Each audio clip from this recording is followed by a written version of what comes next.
Local presentation of Read About It is made possible in part by a grant from Cox Communications of Oklahoma City, proud sponsor of this effort to promote reading, education, and literacy in our community. The following public service program is brought to you by the Metropolitan Library System.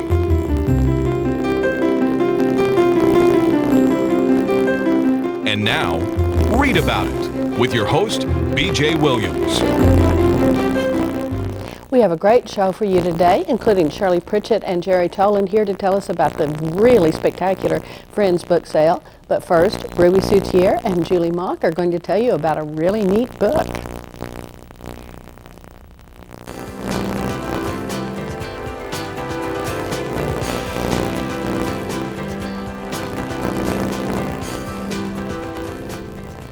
Hello, today we're going to talk about the Fudge Cupcake Murder by Joanne Fluke.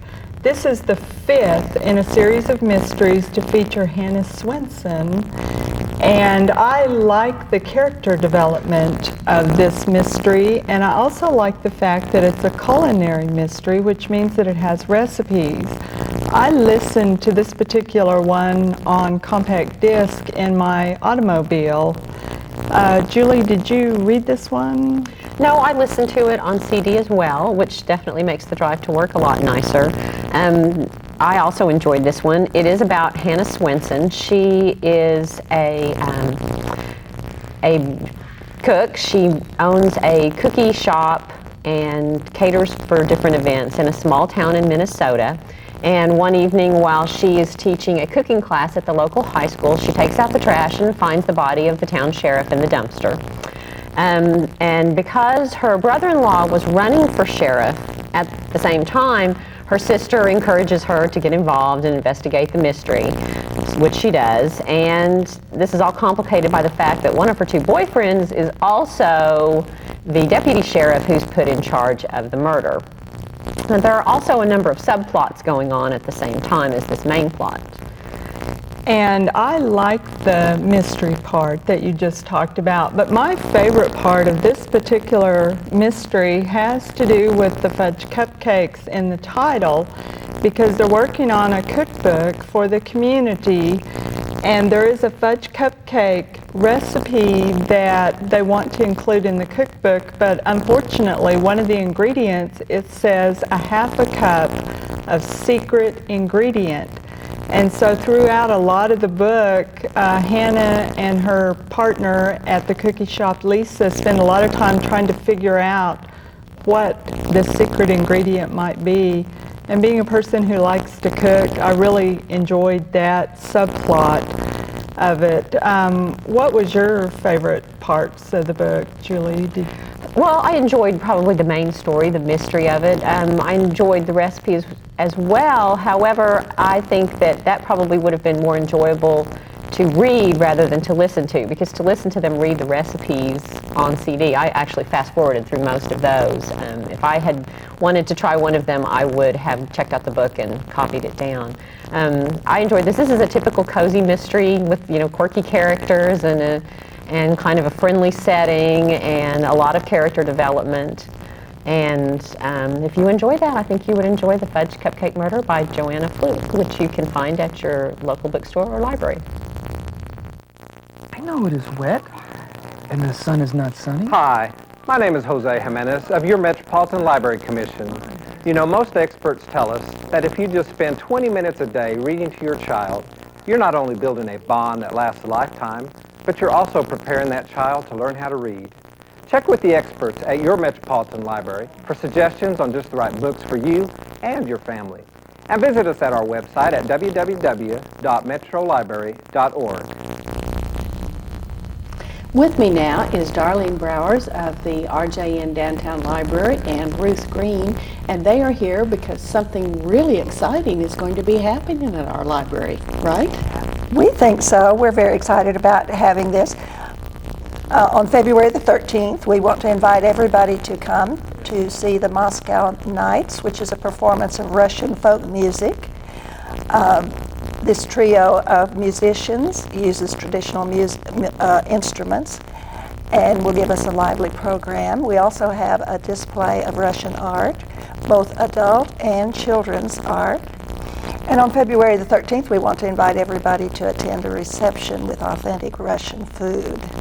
Now, the Russian trio they are Russian musicians. They are Russian And musicians. They're touring the country, and we got really lucky because the Friends and a couple of other organizations, Ruth. The pitched in. International Visitors Council, Sister Cities International, and Global Fusion also. So they have all made it possible for us to hear Russians playing traditional instruments. That's true. And we're very thankful that the Friends of the Library have made this available for the whole of Oklahoma County to attend. So anybody can come. Do you need to call in advance, make reservations, or anything like that? We think we have plenty of space. We have 2 performances, one at 2 and one at 3:30. We're in the auditorium of our new downtown library, and we just invite everybody to come and attend. Now, is the reception after the second performance? Actually, it's after the first one. After the first one. It So begins. If by chance you get there and it's full, you can go downstairs, look at the art, come back up, eat, and then listen Exactly, to the music. exactly. Now the paintings are available now. They're not just going to be up on the 13th, right? That's true. They're up through the month of February, and the children's painting has an interesting story behind it. Can you tell us a little? Well, a little Russian lady brought 10 pictures that she wanted to say had been displayed in America. And from there it grew to 100. Seeing the Russian culture through the eyes of the children is very interesting, and they're excellent little artists. Our hope is that we will find Oklahomans who would like to send paintings back to Russia as a cultural exchange. Oh, neat. That would be a lot of fun. The professional art is from the Socialist Realism period, and it's called The Faces of Russia. And that art has been loaned by a local collector, is that true? That's true. Elizabeth Hammonds has made this display available for her private collection. She has been interested in Russian history and art and has made about 20 or more visits to Russia in the last number of years, and she was very kind to share this with us. I think a lot of us Oklahomans are not aware that there is a significant Russian community living here in Oklahoma. That's true. We have, we think, around 4,000 people who live right in Oklahoma City of Russian descent. So anybody who's interested in art, either by professional artists or really neat stuff done by kids, needs to come down to the downtown library anytime during the month of February. February the 13th for the performance and the reception, and we can get more information by going to our website. That's true, and all of these things are provided to the public with no charge. Great. Now, the reception will have authentic Russian food also. So come hungry on the 13th, Yes. is that what you're saying? Okay. Thank you, Darlene and Ruth. Coming up next, we have Kids Corner. Kelly Rhea is going to talk with Fran Harbert about a book for our young adults.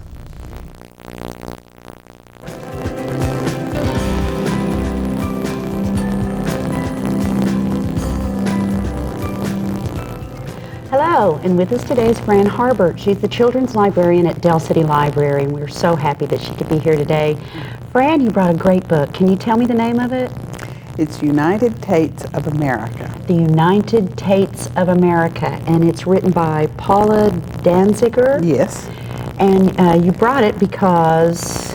Well, it's one of the Sequoia books. The Sequoia Award is one that the Oklahoma Library Association presents each year, and it's a long-standing, highly esteemed award. The United Tates of America is on this year's reading list. Students in Oklahoma read the books from the list, and then they vote on the winner. Wow, that must be great. So this is on the list because... Well, it was, fun. and it was selected by a committee, members from the Oklahoma Library Association. The Tates that are in the book are a family. There's a mother and a dad, and then 2 daughters. The older daughter is Sarah, but she is called Skate Tate. Oh, okay. And she's the main character, and she tells the story. And it starts about the time of year when school starts, and goes along, and she has friends in the story, and interesting people. Well, it looks like almost a travel book. Well, there is some travel in it. The family does have a vacation, and they go along and tell different parts of the vacation. Now, there's a character in the book called Gum. Yes, Gum is Skate's uncle. Oh. And she loves him dearly.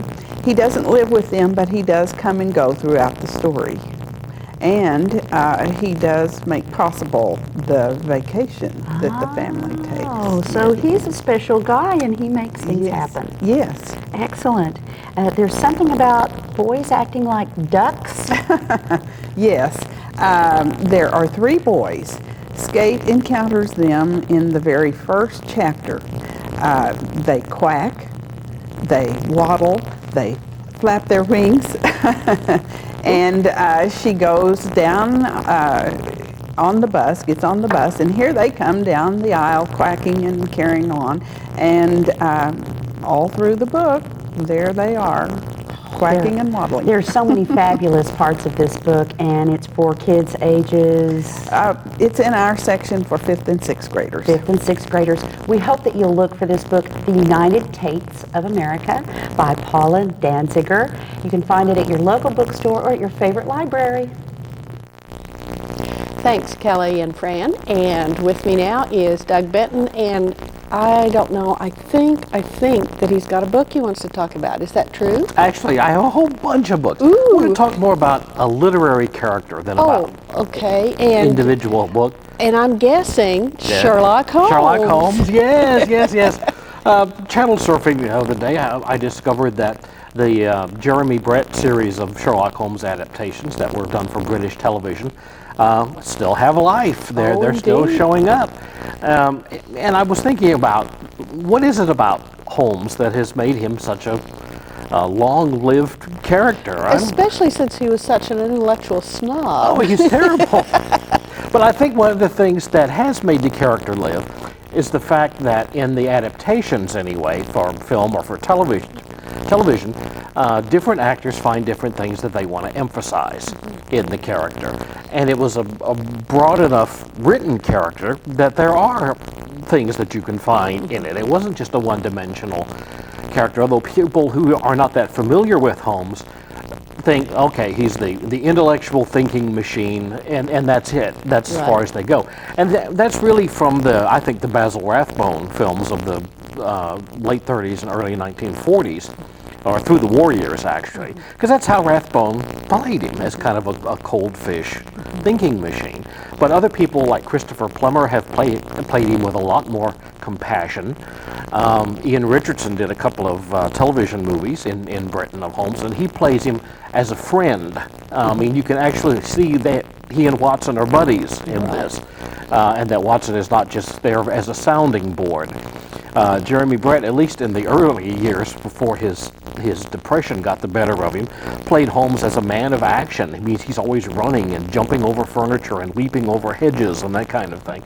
And all those things are absolutely legitimate. It's fascinating to me. And then I got to thinking about, well, you know, the people who have expanded on Sherlock Holmes, other writers who have done that over the years, and there's tons of them, you know. It's a little cottage industry. It absolutely is. Actually, it's a big village industry now. Okay. But the Conan Doyle Estates copyright finally ran out, so you don't have to have permission anymore to write a Sherlock Holmes story. So, you know, anybody who can write a pencil or hold a pencil has been doing them of late. And I brought some samples here just to talk about. This is probably the best 2-volume edition in paperback, inexpensive for people who want to get into the original stories. But here's a fellow named Larry Millett who sets Sherlock Holmes stories in Minnesota. Minnesota. Okay. He and Watson have appeared in 5 or 6 books in Minnesota. And there are all kinds of others here. But we don't even need to show them. You just know that they're out there. So anyway, I've been thinking about Sherlock Holmes of late, and I thought I'd come in and chat with you a little bit about him. Just to remind people he's still alive and kicking. And you can find him at the library. Absolutely. Okay. Thanks, Doug. Coming up next, we have MJ Vandeventer from the National Cowboy and Western Heritage Museum. She'll be talking with local community volunteer Karen Luke about a book that Luke really enjoyed.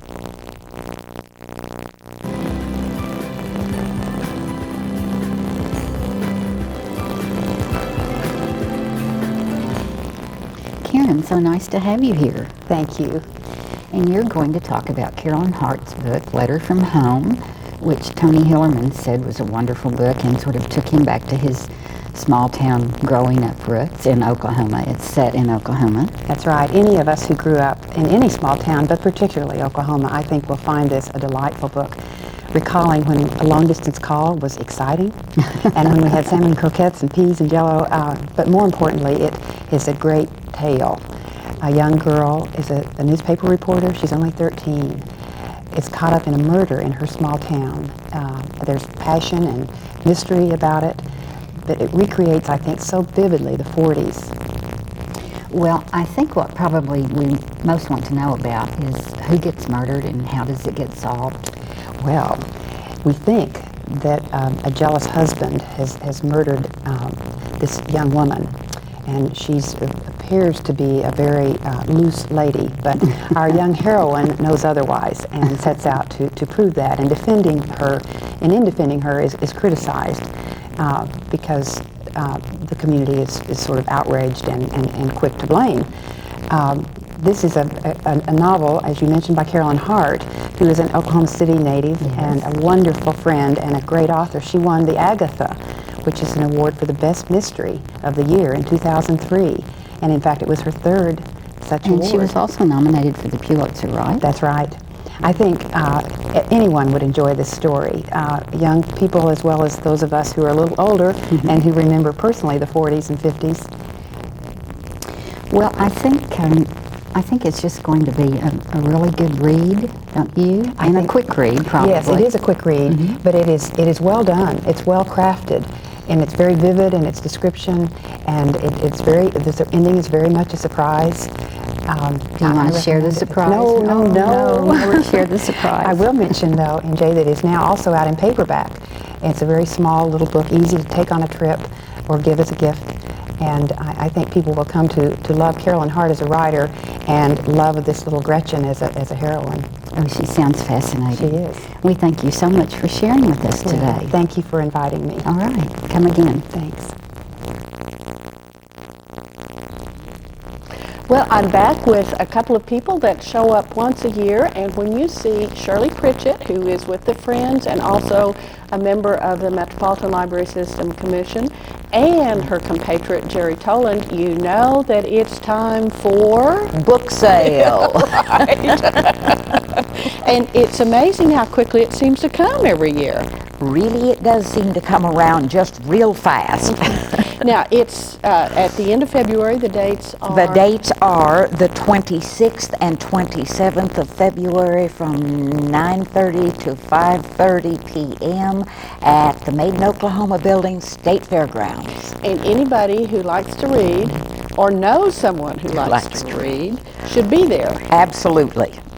Now, actually, the Friends book sale, as I know, is a year-round operation. You only sell books for 2 days out of the year, but you've got volunteers working every day, don't you? Yes, we have volunteers that work at the sort site, Jerry, year-round, don't we? Yes. 2 days a week they work at the sort site, and then there's other little committees that work all during the week and all year long. And I know, Jerry, that you brought something very special, which is an example of what you can find. Now, we have to say that the entire building is not full of beautiful books like this first edition Ancient Mariner, but you do have a corner that's called, I think, the Collector's Corner? The Collector's Choice. Collector's Choice, and this is an absolutely exquisite book. Could you tell us a little bit about it, Jerry? This will be found within that corner of Collector's Choice, the rare books section, and will be on silent auction. And it's a book that's illustrated with Gustave Doré woodcuts from 1889. Gustave Doré was one of my favorite illustrators of all time. for woodcuts. He also illustrated the Bible, which I have a copy of. But this book is just remarkable. It's too bad we don't do work like this anymore. Right. But it's the Rime of the Ancient Mariner, and it's a wonderful thick book. When you first mentioned it was the Rime of the Ancient Mariner, I thought, I know the poem was long, but it couldn't have been that long. But it's because of these wonderful full-page illustrations. That's right. By Doré. And only one side of each page is printed. There will be 2 blank pages. There will be a blank page, and then as you open it, there will be a text on the left and an illustration on the right. You turn the page again and you have 2 blank pages, and then you turn the page again and you have text and illustration. Now, the whole book is set up that way. This is a book that was done at a time when if you got illustrations like this, these are original works of art. These are actual prints, the kind that, not by this particular artist, but the kind that today you would have to go to an art gallery and purchase singly. But these were printed just as, I don't know if they were engravings or... These were woodcuts? Woodcuts. Okay, these are printed, these are actual original woodcuts that are in this book. Well, I'm not sure if I would say these are original wood. They still had a way of capturing this and putting it on a plate and then printing that. Oh, okay. Because I don't know how many issues of this were printed, but it would have been hard to do an original on each one. So. But it's still quite a remarkable book. Yes, and, it is. Very, very much worth coming to. Now, you make a lot of money at the Friends book sale, and I'm sure some people are wondering, what on earth do the Friends of the Metropolitan Library System do with all that money? Well, one of the things we did was we bought your set for you. Yes, indeed, and I thank you every time I come out here. And we are sponsoring the people that were on just before Ruth with the Russian event that is going to be in the downtown library, I think on February the 13th. The Friends sponsored that.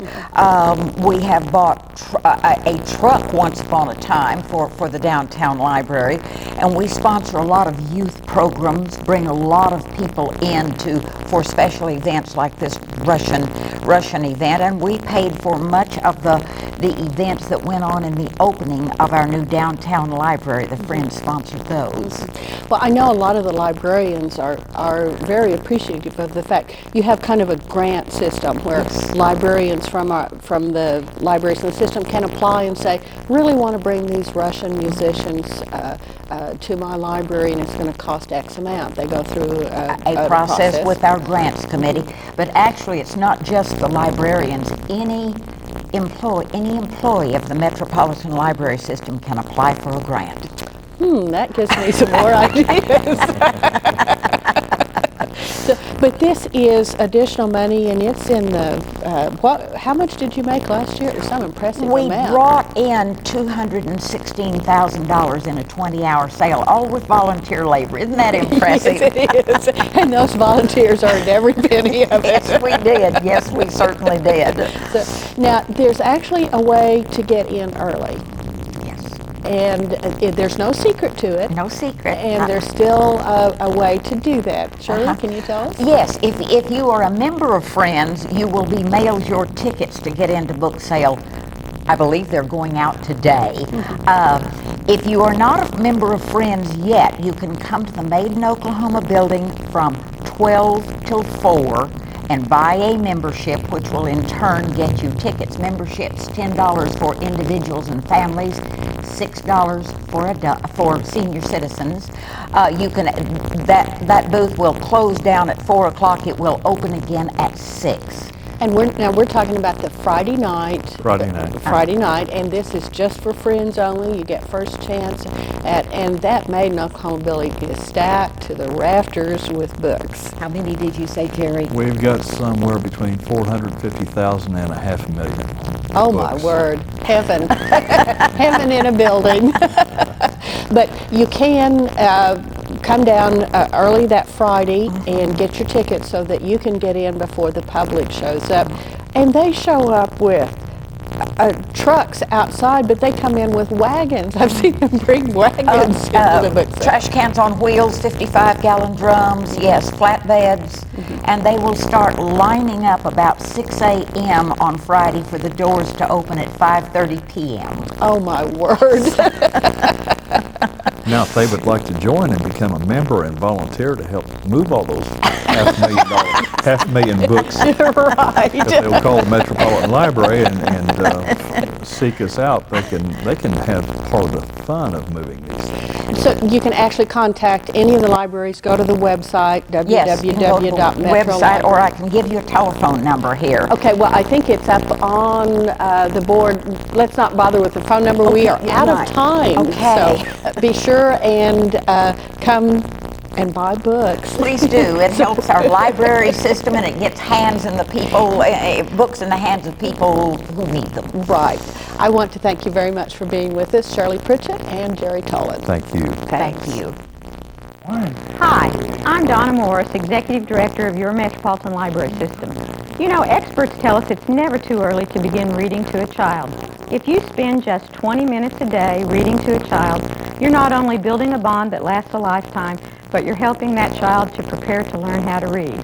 Visit us at the Metropolitan Library System and let us help you select just the right books for you and your family. And be sure and visit our website at www.metrolibrary.org. Well, Doug Benton is sitting with me again, and that leads me to believe it must be almanac time. I think you're right. And we have 5 birthdays this week, all literary. Ooh. I'm not dragging in any movie people on you this week. Well, okay? thank heavens for Thank that. heavens for that, yeah. February 7th, 1812 is the birthday of Charles Dickens. Still considered by many to be the greatest English novelist. Not writer, but novelist. And still being adapted for movies. I know, he's still fresh. He's like Sherlock Holmes. He's still there. He will forever be with us, like the poor and like Sherlock Holmes.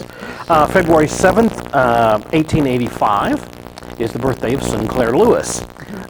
Probably not considered by anyone to be the greatest American novelist, although highly readable. Still a little dated, but as his major works were done in the 20s and early 30s. But very good writer, very good writer. February 8th, next day, 1828, is the birthday of Jules Verne. Considered by many to be the great French science fiction writer. I don't know how we get on this thing. I'm not sure that Verne is adapted too often. Well, they just did a new version of Around the World in 80 Days. Of course, it was terrible, but it's still there. February 10th, Boris Pasternak in 1890, and Bertolt Brecht in 1898. Well, I see you concluded with all those foreign people, but all of them have been translated into English for those of us who only speak one language. And you can find out about them at your library. You can. www.metrolibrary.org. Thanks for being with us. We'll see you again next time.